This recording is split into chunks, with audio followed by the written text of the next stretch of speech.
Financial psychology books divide us into only 4 types: avoidance, worship, status, and vigilance. But why is it so hard for me to find myself in them? I look at the world more broadly. Around me, I've noticed many more serious-like lives. Let's look at them from the outside. This is the first episode of the series. If this type reminds you of any others, write to me so I can talk about them in the next episode.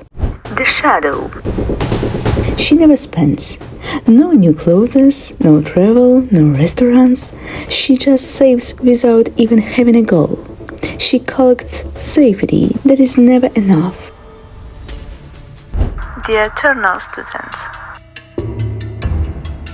She has knowledge and experience, but still doesn't believe she deserves wealth. She buys another course and waits for that perfect moment that never comes.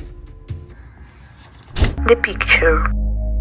Brands are important to her. Money is power for her. She lives in luxury, but no one sees the many loans she has for these things.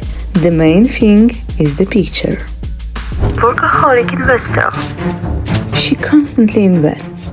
Sometimes she fails, sometimes she wins.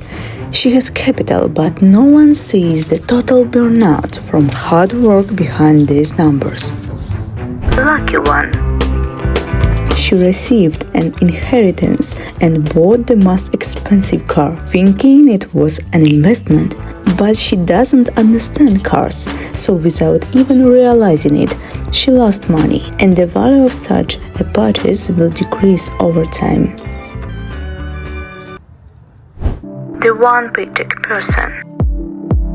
She lives for today. Why worry about the future?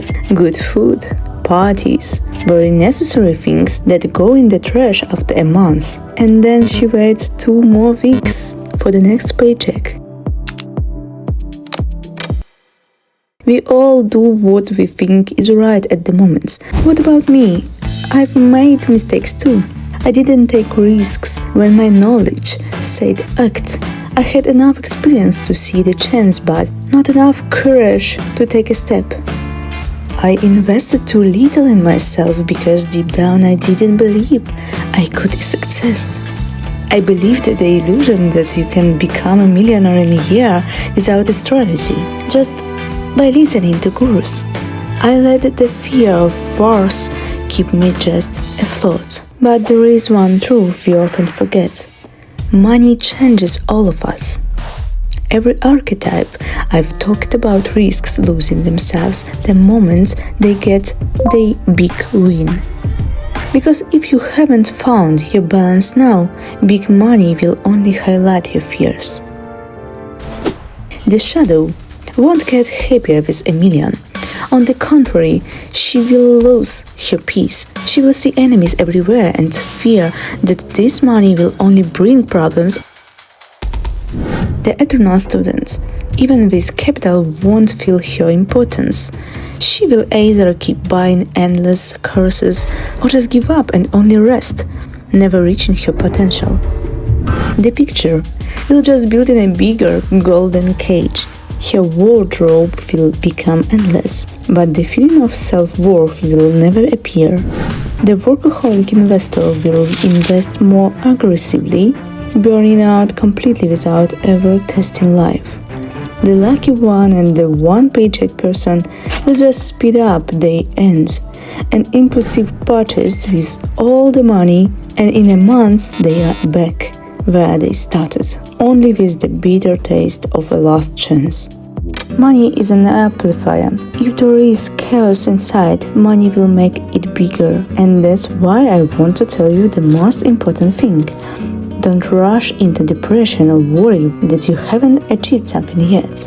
While the big sum hasn't come into your life yet, use this time. This is your safe space. Now, while the stakes are not so high, you have a unique chance to look at yourself from the side.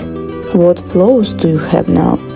What exactly can big money change in me? Can I be happy without brands? Can I stop just to breathe? Work on these blocks today. Improve your internal capacity while you are not at the peak yet. Because the truth is, when you become a person who is ready for big money and not afraid to lose yourself, the dream amounts comes much faster. Money loves order, but most of all, it loves those who know who they really are. See you in the next episode of our financial series.